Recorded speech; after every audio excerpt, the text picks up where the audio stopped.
Howdy, y'all. Come on in Libby's Kentucky Kitchen and let's see what we can stir up for supper. I've decided I'm gonna make a casserole. So this is a kind of a hash brown ham casserole, just something I made up. So what you're gonna need is, we use Miracle Whip or your whatever mayonnaise you use.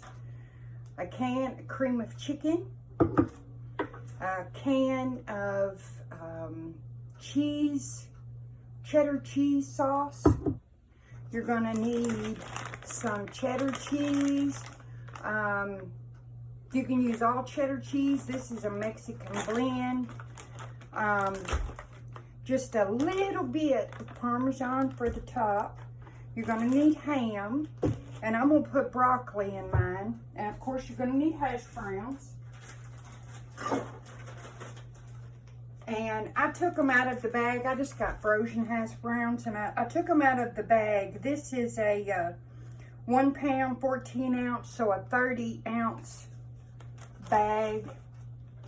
I take mine out and rinse them because, you know, they get ice on them in the freezer. So I like to take them out and rinse them. You're going to need a half a stick of butter, melted, which I have here. And you are also going to need some crackers. And you can choose whatever kind of crackers you want to go on the top. You can choose plain saltines. You can use the square kind, you can use the round kind, you know, just whatever you decide. So, and you can omit or add broccoli as you want. Now, since I'm putting broccoli, I wrapped it in plastic and stuck it in the microwave for about a minute. And I'm just going to kind of chop it in bite-sized pieces, something like that. And throw that part out.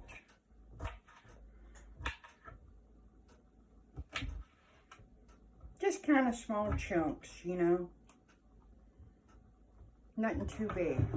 So we are going to start with about, I'm only doing a half a recipe. So a full recipe is a cup of mayonnaise. So since I'm doing half, I'm only going to put about a half a cup in there. A full recipe is a whole can. So I'm doing a half of a can.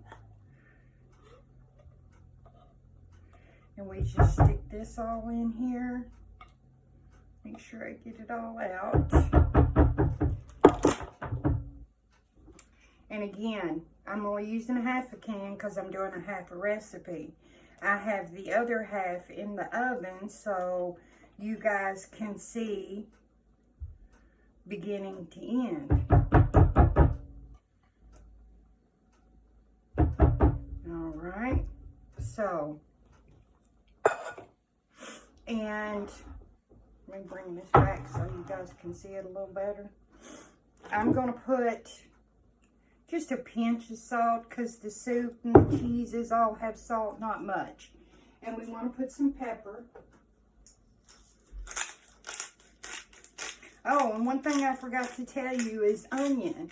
I like putting onion in mine, but my family doesn't particularly care for onion. So what I do is I chop it up really, really small, and then I just saute it a little bit and cook it. And they don't mind the cooked onion as bad. And I had just a few mushrooms, so I went ahead and stuck those in there too. Now, I mean, that's not part of the, if there is a recipe, that's not part of it, but I had them, so I'm going to use them. So that's just, and I cut up, for the two, I cut up just one small onion. Right over there out of the way. So now we're just going to give this a little stir.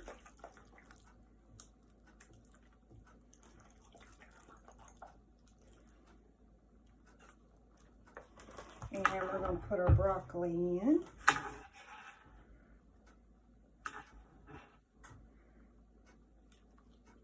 And get that good and coated. And before I put my hash browns in, I want to put my cheese in so that can get kind of coated as well. So I think the original recipe called for like 2 cups of cheese. So I'm going to put, that's about a half a cup. I'm going to put just a little bit more. I'm going to put a half a cup of each one of these because these are cheeses that we like. If you want to use all cheddar, use all cheddar. If you want to use Velveeta, use that, you know. And then we want to save a little bit of that 2 cups to put on the top. And I'll show you how I do that. So I want to stir this cheese in and kind of get it all coated and mixed in there. And like I say, you can use any kind of cheese that you want to use. You can add on any kind of vegetable that you want or subtract from what I have. All right, so now I'm gonna, and I drained my potatoes good after I washed them. So I'm just gonna add all that in.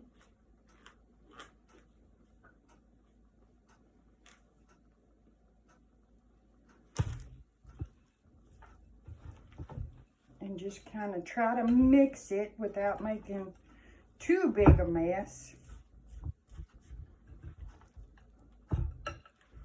And what I'm going to do, the reason I'm doing 2 halves is we'll have one for supper, and then we will freeze one, and that'll be a quick weeknight meal. All I have to do is take it out and pop it in the oven. You know, I won't let this one get real brown.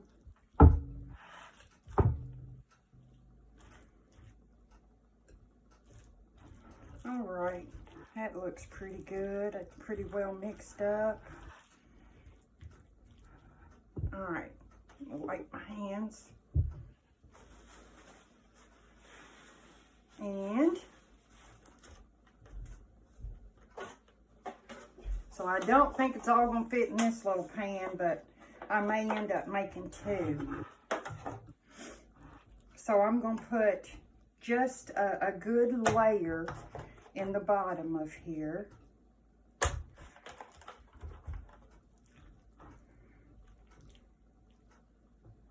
course, it'll cook down a little bit too, so.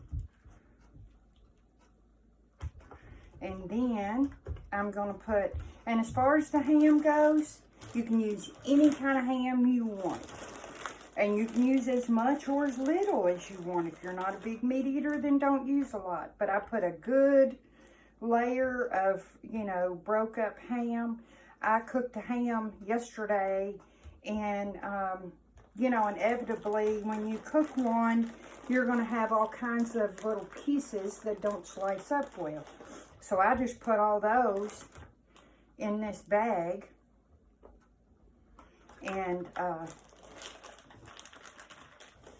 this is what I'm making with it. So I just kind of break it up in kind of smallish like pieces. And now we put another layer on top of that. And then I'm going to put this in the oven and I'm going to bake it for about 20 or 25 minutes until it just starts to get good and bubbly. And then I'm going to take it back out and put that layer of cheese on the top and the crackers. So I'm going to go ahead and stick this one in the oven and get it cooking. And then I will show you how we make up the cracker crumbs. All right, And then I'll just get another pan for that. So let me stick this in. Alright. With my hands again. Alright, so you have your melted butter. So what you do is you just dump your crackers in. Whatever kind of crackers you want to use. I just used those because I had a half a sleeve open, so I wanted to use them up. And then you take your Parmesan, and you put just a little bit. It doesn't take a whole lot. I'm going to say maybe 1/4 cup at the most. Or if you want more, put more. It's your kitchen. You know. I'm just trying to give you guys some ideas on, you know, quick, easy meals to prepare on things that, you know, chances are you most likely have already in your kitchen. You know, if you want to use frozen vegetables, you want to use peas and carrots, that will be good in this. If you would rather use rice instead of potatoes, instead of the hash browns, that would be good as well. So now I'm going to cook that for 25 minutes. I'm going to get it out. I'm going to put a layer of cheese on the top and then a layer of breadcrumbs on it. And then I'm going to put it back in the oven and I'm going to cook it for about another maybe 10 to 15 minutes until it's good and bubbly and the crackers get nice and browned. I have found that if you put the crackers on when you put it in initially, then they get too dark. So that's the reason that I do it that way instead of putting it on from the beginning. So let me wipe this off a little bit. Get some of this stuff out of the way. And we will pull out this other one and I will show you what it looks like. Okay. Let me wash my hands real quick.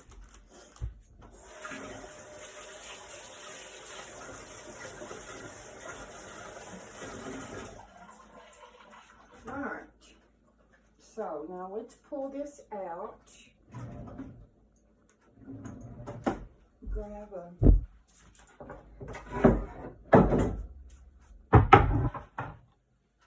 board.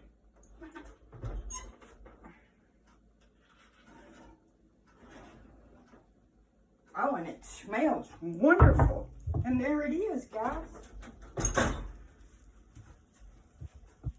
Can you see it?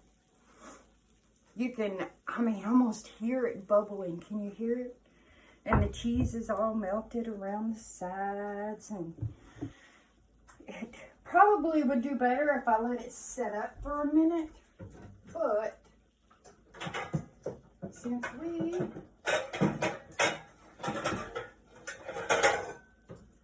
are on here, let us pull some out. It smells wonderful.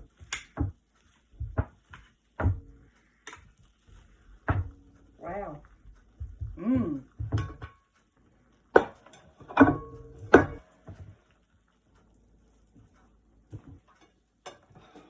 Ooh, see the cheese?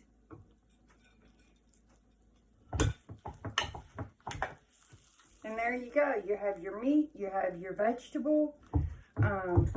You know, I would throw some garlic bread in, or, you know, make some cornbread, something like that. And there you go. I like putting that broccoli in there because in that way, you know, you've got your one pot meal right here. You've got your starch, you've got your protein, you got your greens, you got everything, you know. And if you don't want to, you know, if you want to serve it with a little green salad, that would be good. If you want to make some, you know, English peas up, or nothing at all, have it just like that, would be really good. So I put it in and I bake it 25 minutes. And then I take it back out and put my topping, a layer of cheese, and the topping on top of that. And I put it back in and cook it another maybe 10 minutes, something like that. And then it's done and good to go. And this other one that I take out, I'll just stick it in the freezer. It goes in the freezer really, really well. And then I can just pull that out on a, you know, night I come in from work and don't feel like cooking anything. Then, you know, I try on my days off whenever I cook, or whenever I do cook, even during the week, I make extra so that I can put at least one meal in the freezer. And that way, you know, I only have to cook 50% of the time. And sometimes I'll do 2 or 3. So, because there's days like, you know, everybody has days where they're super busy, or they're just tired, or they don't feel like cooking, or they got their kitchen cleaned up and don't want to mess it up, or, you know, for whatever reason. So this is how I do it. Thank you, guys. I'm glad y'all came in and spent a little time with me in my kitchen. And hopefully you can grab some ideas from what I do. It's just good old country cooking. Nothing fancy, good old country cooking. Love you guys. Thanks. Come back and see me.